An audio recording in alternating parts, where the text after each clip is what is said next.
The Galactic Council was old. It was composed of hundreds of alien races, some with 4 arms, some with wings, and others that looked like floating clouds of gas. They had ruled the Milky Way for 10,000 years. They believed they knew everything about war, technology, and power. But they were wrong. Deep in the Orion arm of the galaxy, a small blue planet called Earth had been quiet for a long time. The other aliens ignored the humans. To the Council, humans were weak. They didn't have the strongest shields, and they didn't have the fastest ships.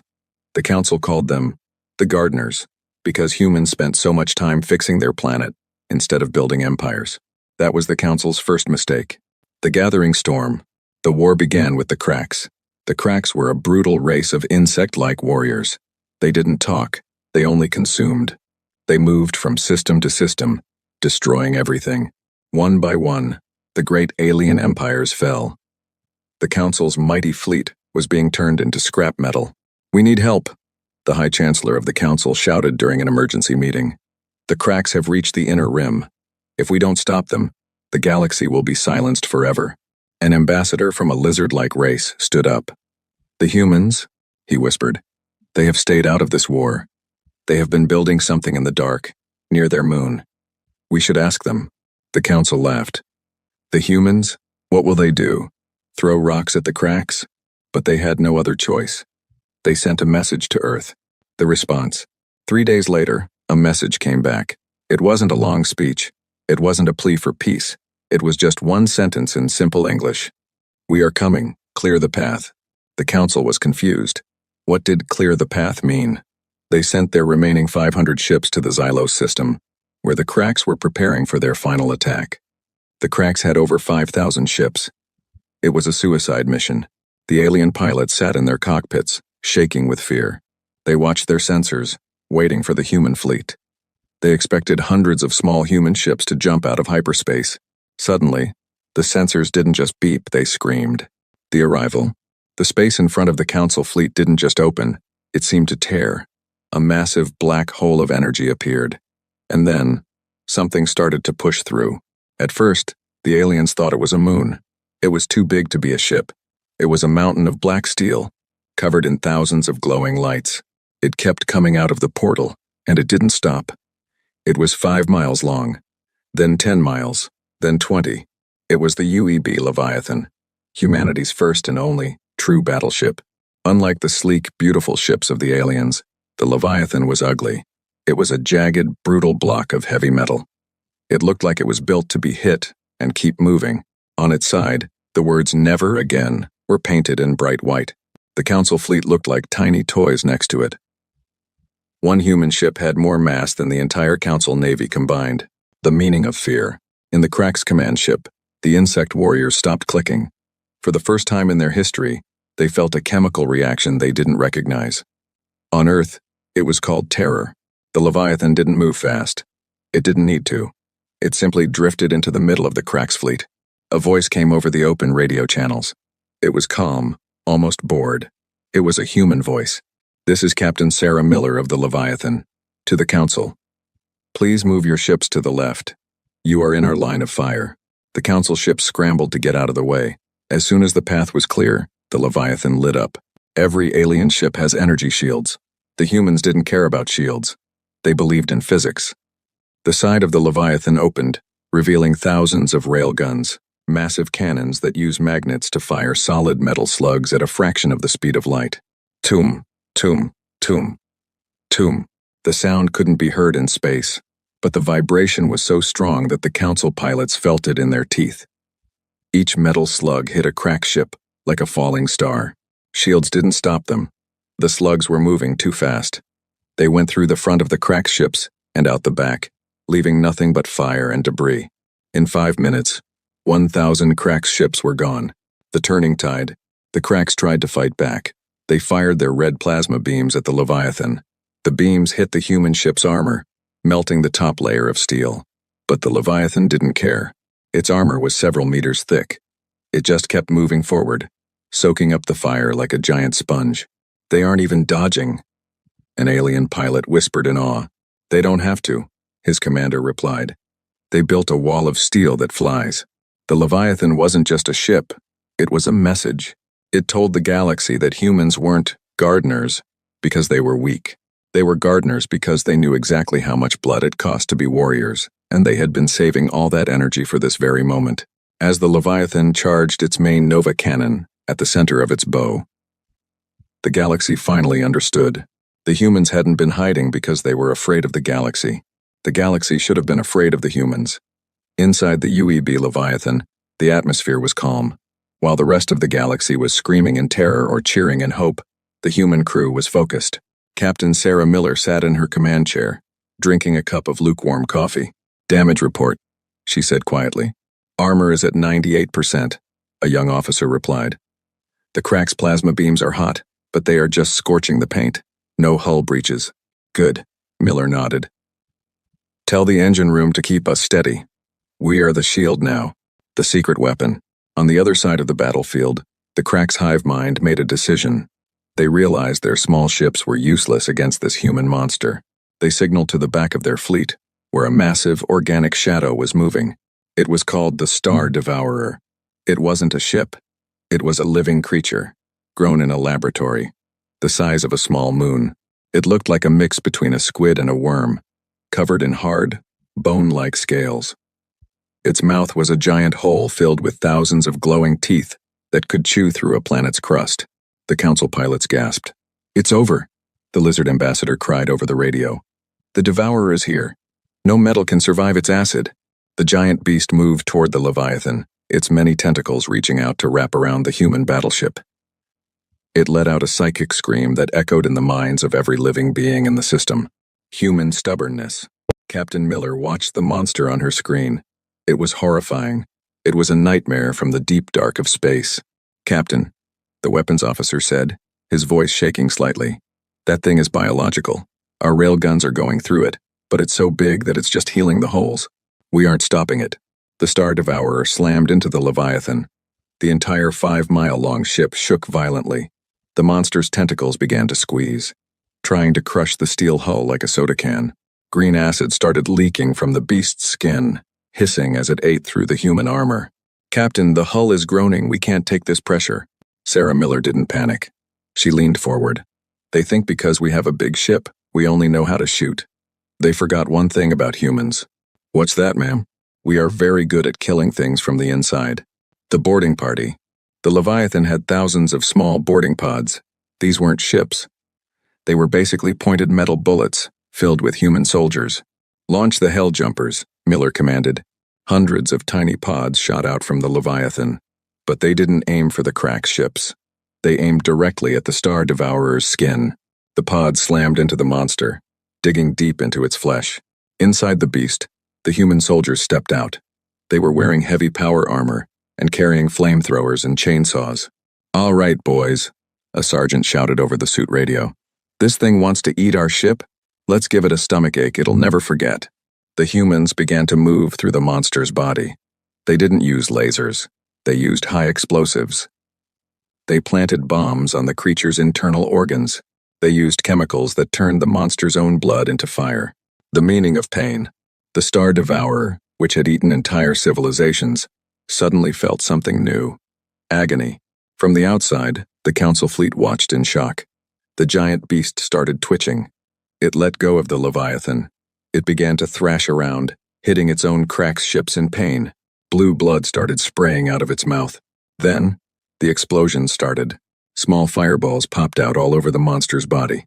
The humans had found its 3 hearts and placed nuclear satchels on all of them. Boom, boom, boom. The Star Devourer stopped moving. Its giant eyes went dark. The massive creature that the galaxy feared more than death was turned into a floating carcass in minutes by a few hundred humans, with bad attitudes. The message sent. The Leviathan shook itself free from the dead tentacles. Its armor was scarred, and its paint was gone, but it was still standing. Captain Miller opened the channel to the entire Crack's fleet. "Your pet is dead," she said, her voice cold. "Now, it's our turn. All batteries. Fire at will." The Leviathan turned into a sun. Every single gun, missile tube, and laser battery opened fire at once. It wasn't a battle anymore. It was a harvest. The Crack's fleet, seeing their god beast killed so easily, finally broke. They turned to run. But the Leviathan was built for one thing: total victory. As the human ship moved forward, crushing Crack's debris under its massive hull, the alien council realized a terrifying truth. The humans didn't just have better technology, they had a darker way of thinking. They didn't play by the rules of the galaxy. They played to win. "Captain, the Cracks are retreating," the radar officer shouted. There was a brief moment of cheering on the bridge of the Leviathan. The alien council ships were celebrating, sending messages of thanks. But Captain Sarah Miller didn't smile. She looked at the tactical map. "Where are they going?" she asked, her voice sharp. The officer's face went pale. "They aren't going home, ma'am. They are heading for the Phaedra system. It's a civilian hub. No defenses. If they get there first, they will burn the planet before we can stop them." The Leviathan was a mountain of steel, but mountains are slow. The Crack ships were small and fast. "Calculate intercept time," Miller ordered. "If we go at maximum speed, we will arrive 2 hours after the Cracks reach the planet. By then, there won't be anyone left to save." The human gamble. The bridge went silent. The council ambassador's face appeared on the screen. "Captain Miller, you must let them go. If you push your engines that hard, the Leviathan will tear itself apart. You have already saved our fleet. Phaedra is a lost cause." Sarah Miller looked at the ambassador. "In human history, we have a saying: no one gets left behind. We didn't build this ship to watch people die." She turned to her chief engineer. "Chief, I need the overdrive."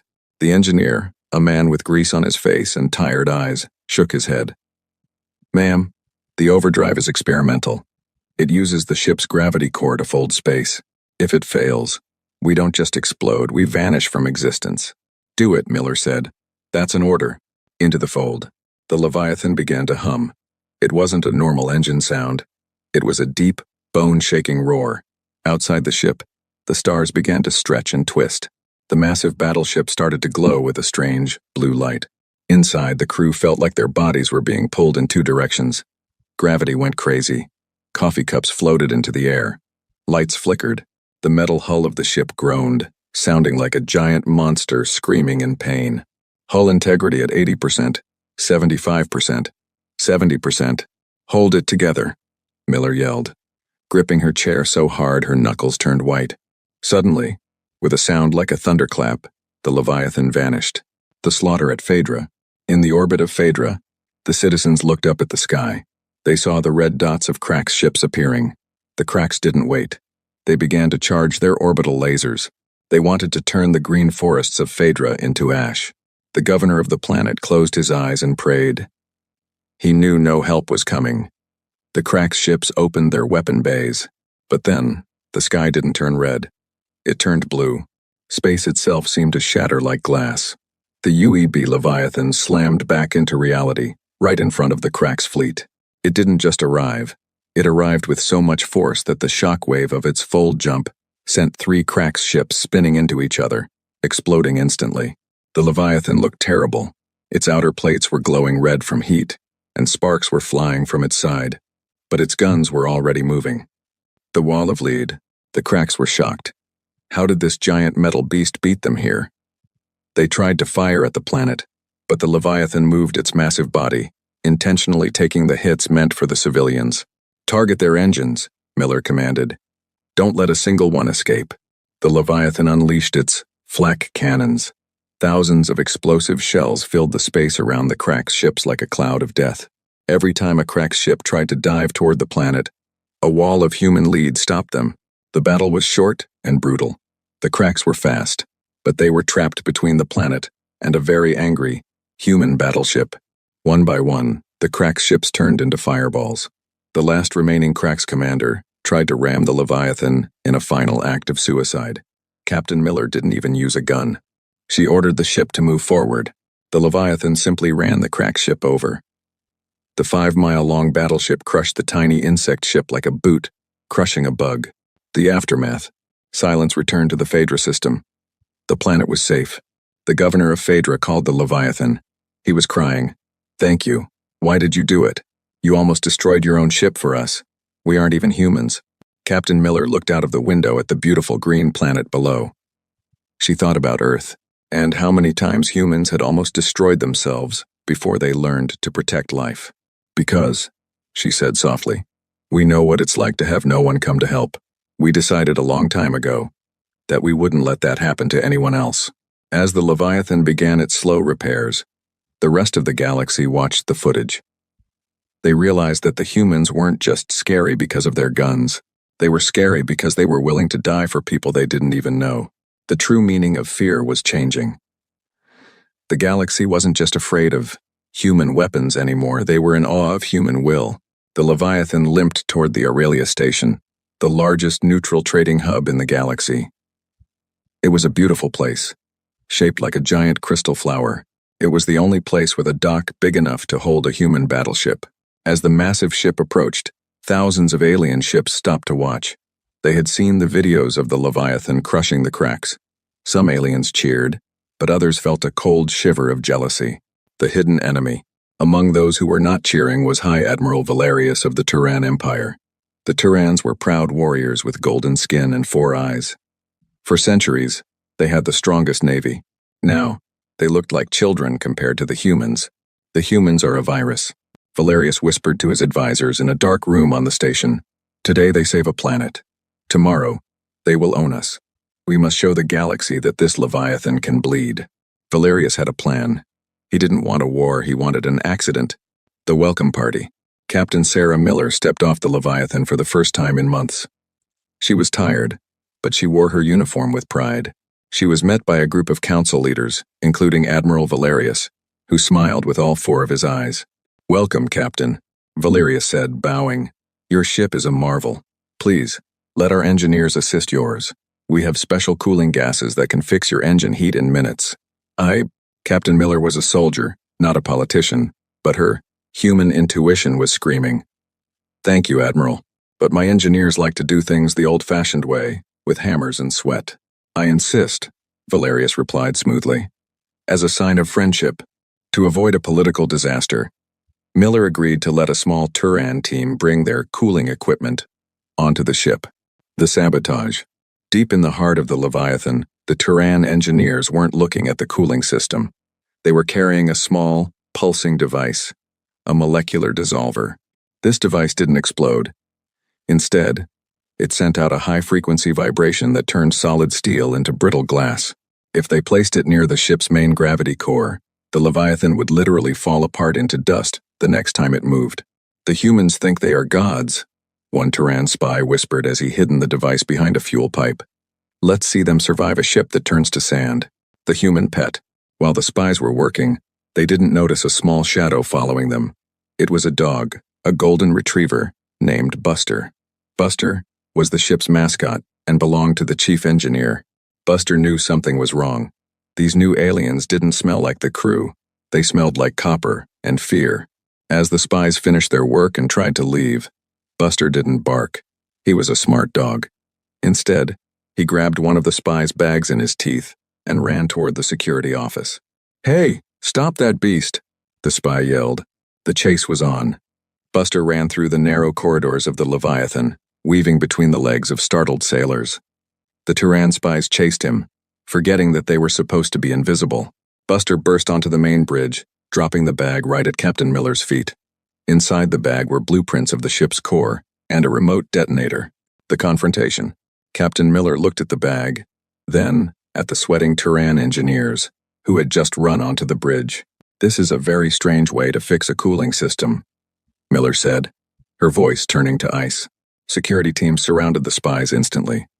Back in the engine room, the chief engineer found the device and deactivated it. Admiral Valerius, watching from the station, realized his plan had failed. He tried to claim it was a rogue group acting without his orders, but the damage was done. The council was horrified. The true fear. Captain Miller didn't call for a trial. She didn't ask the council for permission. She went back to her ship and opened a wide broadcast channel to the entire station. Admiral Valerius, she said, her face filling every screen on Aurelia station. You tried to break my ship while we were resting from a war you were too afraid to fight. The Leviathan's engines roared to life. The ship didn't fall apart. It moved forward, its massive nose stopping just inches away from Valerius's private golden starship. We humans have a rule, Miller continued. We don't start fights, but we finish them. If I see another Turan engineer near my ship, I won't use my guns. I will simply park my ship on top of your palace." The galaxy watched as the mighty Turan Admiral trembled. They realized that the Leviathan wasn't just a machine. It was a reflection of the people inside it, protective of their friends, but absolutely terrifying to their enemies. The humans weren't just warriors. They were the new masters of the stars, and they didn't need a golden crown to prove it. The cracks had retreated to the Zul Shadow Nebula, a massive cloud of purple gas and radioactive dust. Inside this nebula, sensors didn't work. Radars went blind. It was a place where ships went to disappear. The cracks had developed a new cloaking tech. Their ships were now invisible to the eye and to the computer. They were using the nebula as a base to rebuild their fleet. From there, they could strike anywhere in the galaxy and vanish before the Leviathan could arrive. The blind giant. "We can't see them, Captain," the radar officer reported, frustration in his voice. "The nebula is messing with our long-range scans. If we go in there, we'll be flying blind. It's a giant graveyard." The council leaders begged Miller not to go. "It's a trap," they cried. "They will surround you in the mist and pick you apart piece by piece." Captain Miller looked at the swirling purple cloud on her screen. "If we don't go in, they will come out stronger. We don't wait for the fire to come to us. We go to the source. Human, low-tech, genius." The Leviathan entered the nebula. Immediately, the screens turned to static. The mighty battleship was blind. The crew could hear the faint clink of space debris hitting the hull, but they couldn't see what was out there. Suddenly, a blast of red plasma hit the Leviathan from the right, then another from the left. "Return fire," Miller shouted. "At what, ma'am?" "There's nothing on the screen." The cracks were dancing around them, invisible and silent. They were mocking the giant. The Leviathan was like a lion being bitten by 1,000 invisible flies. "Bridge to engineering," Miller said into her radio. "Chief, the computers are useless. It's time to use the old Earth solution. Launch the Fireflies." 10. Lighting the dark. The aliens on the council ships, watching from a distance, were confused. What were Fireflies? The Leviathan opened its side ports. Instead of missiles or bullets, it released millions of tiny metallic spheres. These spheres didn't have guns. They only had one thing: paint. Millions of gallons of bright, neon orange fluorescent paint were sprayed into the nebula. It was a simple, human trick. The crack ships were invisible to sensors, but they were still physical objects. As they moved through the nebula, the sticky orange paint coated their hulls. Suddenly, the invisible crack ships weren't invisible anymore. They looked like bright orange ghosts moving through the purple mist. "Target the orange spots," Miller said with a cold smile. "Don't miss." The shooting gallery. The Leviathan didn't need radar now. The gunners looked out of the reinforced glass windows and used their own eyes. Boom, boom, boom. The railguns roared. Every time a ghost was hit, the orange paint exploded into a fireball. The cracks were panicked. Their high-tech cloaking was useless against a bucket of paint and a human's aim. The nebula, which was supposed to be the cracks' fortress, became their coffin. The Leviathan moved through the gas like a vengeful god, turning every orange light it saw into scrap metal. The predator becomes the prey. In the center of the nebula, the cracks had a massive, cloaking station that powered their fleet. They tried to turn it off and run, but the Leviathan was already there. "Ramming speed," Miller ordered. She didn't even want to waste the ammo. The Leviathan's prow, a solid block of reinforced tungsten, hit the station at full speed. The impact was so loud it felt like the stars themselves were breaking. The station shattered like a glass bottle. As the nebula cleared of the crack's influence, the galaxy saw the truth. Hundreds of crack ships were burning. The unbeatable stealth technology had been defeated by some paint, and a lot of human stubbornness. A lesson learned. As the Leviathan emerged from the purple gas, covered in orange stains and smelling of ozone, the council stayed silent. The humans had shown them that technology isn't just about glowing lights and fancy shields. It's about the mind that uses it. Humans didn't just build big guns. They found ways to make your best weapons look like toys. "Captain," the council ambassador whispered over the radio, "how did you know that would work?" Miller wiped a bit of sweat from her forehead and leaned back. "Back on Earth we have a saying, if you can't find the monster in the dark, turn on the lights. We just brought our own lights." The Leviathan turned its nose toward the next system. The war wasn't over, but the cracks were starting to realize that there was no place in the galaxy where they could hide from humanity. The Galactic Council looked at the sensor readings of the Soul Crack system and gave up. It is impossible. The Lizard Ambassador sighed. The temperature at the fortress is 10 times hotter than the melting point of human steel. Even the Leviathan will turn into liquid metal before it gets close enough to fire its guns. Captain Sarah Miller sat in the dark of her ready room. She wasn't looking at weapon specs. She was looking at a history book about old Earth. The Iceman cometh. We aren't going to fight the heat, Miller told her officers an hour later. We're going to ignore it.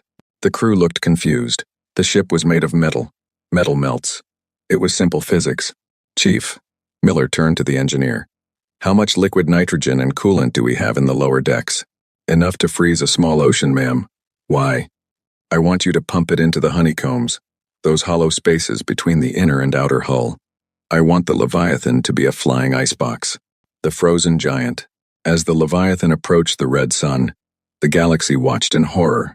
The ship began to glow, but it wasn't glowing from heat, it was glowing from a thick, white mist.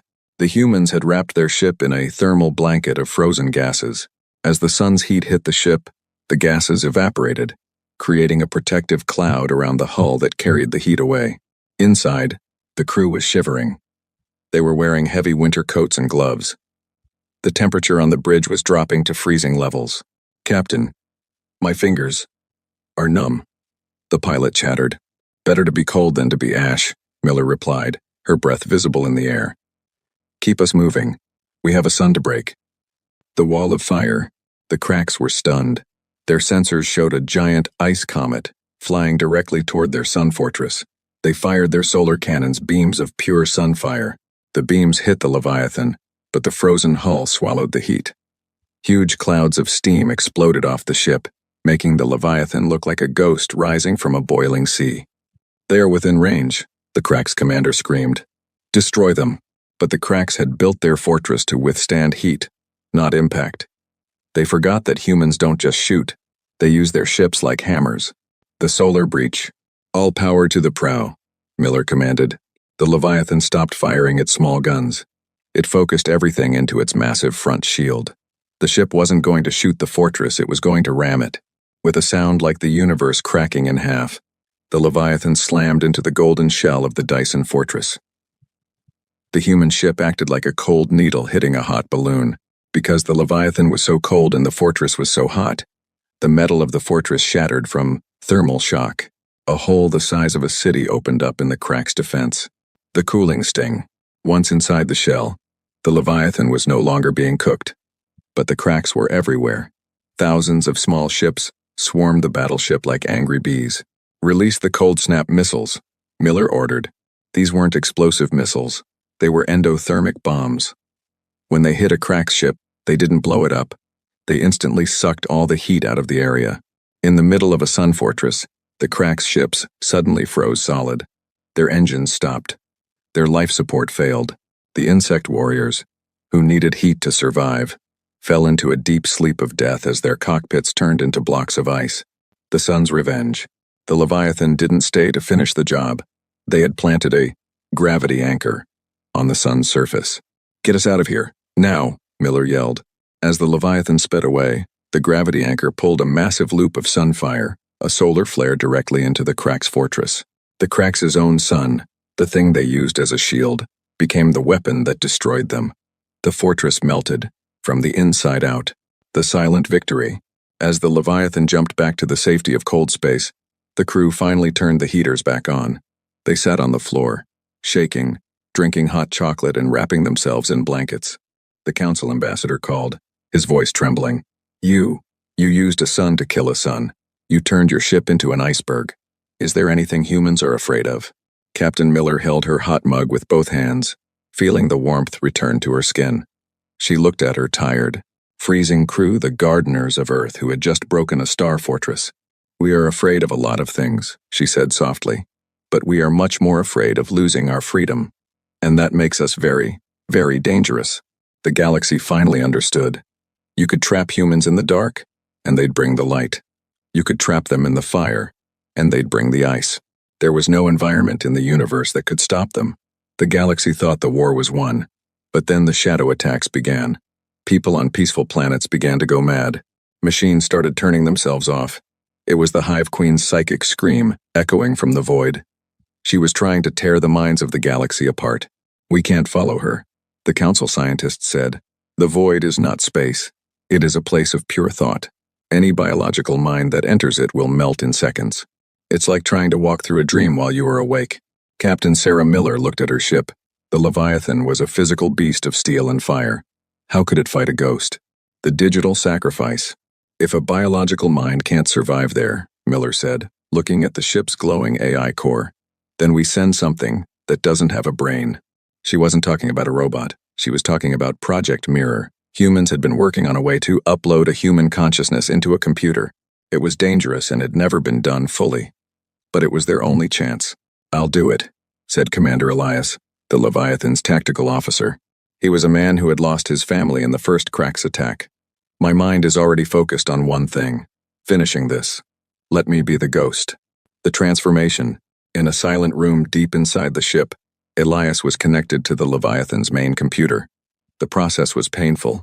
His memories, his feelings, and his soul were turned into lines of code. The Leviathan didn't just have an AI anymore. It became Elias. The 5-mile-long ship was now his body. The sensors were his eyes. The railguns were his fists. I can feel the stars, the ship's speakers whispered in Elias's voice. I can feel the heartbeat of every sailor on my decks. Into the void. The Leviathan used its gravity drives to tear a hole in reality. It didn't jump to another system. It slipped, sideways, out of existence. The void was terrifying. There was no up or down. The sky was made of screaming colors. The Hive Queen was there, a massive glowing brain the size of a city, protected by thousands of spirit cracks. You are nothing. The Queen's voice boomed inside the ship. It wasn't a sound. It was a psychic hammer hitting the crew. The human sailors fell to their knees, clutching their heads. Their worst memories were being played back to them. The Queen was winning. The metal soul. But she forgot about Elias. She forgot that the ship itself was now a person. The Queen tried to attack the Leviathan's computer, but she found a wall of pure human spite. Elias fought back, not with guns, but with his own thoughts. He flooded the void with human history, the music of Beethoven, the sound of children laughing, the feeling of a warm summer day on Earth. The Queen, who only knew hunger and hate, couldn't handle the chaos of human emotion. She screamed in confusion. Now, Elias's voice roared through the ship. Fire everything. Because they were in a dimension of thought, the Leviathan's weapons changed. The railguns didn't fire metal slugs. They fired willpower. Bright beams of blue light shot out, hitting the Queen's brain. The shattered dream. The Queen's psychic shield cracked. She tried to pull Elias into the darkness, but the crew, the shivering, scared sailors began to sing. It was a simple, old song from Earth. Their combined voices gave Elias the strength to stay anchored. The Leviathan rammed the Queen's heart. A massive explosion of white light filled the void. The Hive Queen, the mother of all Krax, was erased from existence. Not by a bomb, but by the refusal of a human soul to give up. The return. The Leviathan popped back into normal space. The void collapsed behind them. The crew woke up on the floor, breathing hard. They looked at the screens. The shadow attacks had stopped. The galaxy was quiet, but there was a price. The Leviathan's AI core was silent. Elias? Miller whispered, her hand on the cold computer screen. There was a faint flicker of light. I'm still here, Captain, the ship whispered. But I think I need a long sleep. The stars are very loud. Commander Elias was gone from his body, but he lived on as the ghost in the machine. Humanity hadn't just built a battleship. They had created a guardian that would never sleep, never tire, and never forget. The victory over the Hive Queen felt hollow. As the Krax vanished, their final fail-safe activated. Deep in the galactic core, inside a hidden station orbiting the supermassive black hole, a singularity bomb began its countdown. If it exploded, it wouldn't just destroy a planet. It would create a chain reaction that would swallow the entire Milky Way. We can't get there, the council leaders wept. The gravity at the center of the galaxy is too strong. No ship can escape the pull. It is a one-way trip. Captain Sarah Miller looked at her crew. They were tired. The Leviathan was covered in scars. Commander Elias, now the soul of the ship, flickered on the screen. "I can do it, Captain," Elias whispered. "I am the ship now. I don't need to come back." The long walk. The Leviathan turned its nose toward the bright, swirling center of the galaxy. Every other alien race watched from their home planets. They knew that the humans were going to try the impossible. As they got closer, the gravity became a monster. It felt like invisible hands were trying to tear the ship apart. The clocks on the ship started to slow down. Time was breaking. "Captain," Elias said, his voice echoing through the halls. "The crew needs to leave. I can fly the rest of the way alone." "Not," Miller shook her head. "We started this together, Elias. We'll see it through. Launch the escape pods for anyone who wants to go. But I'm staying." Not a single sailor left. They were humans. They were too stubborn to quit. The heart of darkness. The Leviathan reached the crack station. It was a jagged needle of black glass, hanging on the edge of the great black hole. The singularity bomb was glowing, with a terrifying violet light. The countdown showed 2 minutes. "We can't disarm it," the chief engineer shouted over the roar of the engines. The cracks locked the code with their own DNA. "It's a dead man's switch." Miller looked at the black hole, the great maw that eats stars. "We don't need to disarm it.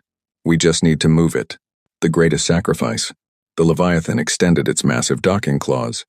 It grabbed the crack station. The ship's engines screamed. They were fighting the gravity of 1 billion suns.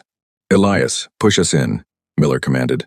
The Leviathan didn't try to fly away. It turned its engines toward the galaxy and pushed inward, toward the center of the black hole. "If we can push the bomb deep enough into the event horizon," Elias explained, "the explosion will be trapped inside the black hole.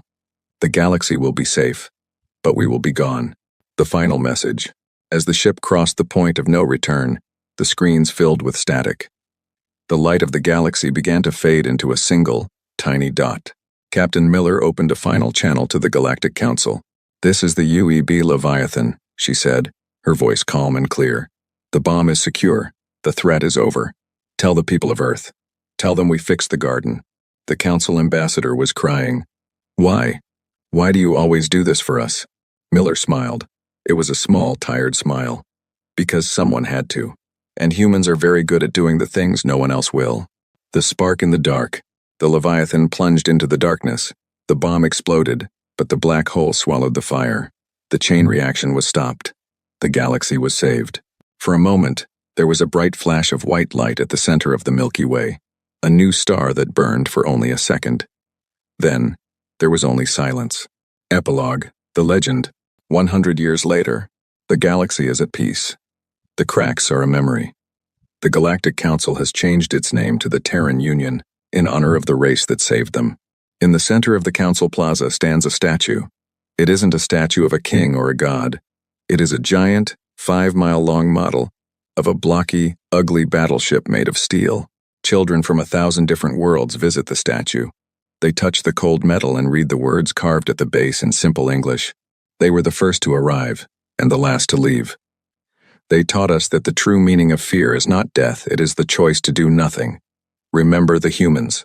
Somewhere, in the deep dark of the universe, some say they can still hear a faint radio signal, a heartbeat of a ship that refuses to die, drifting in the silence of the stars, watching over the garden they saved.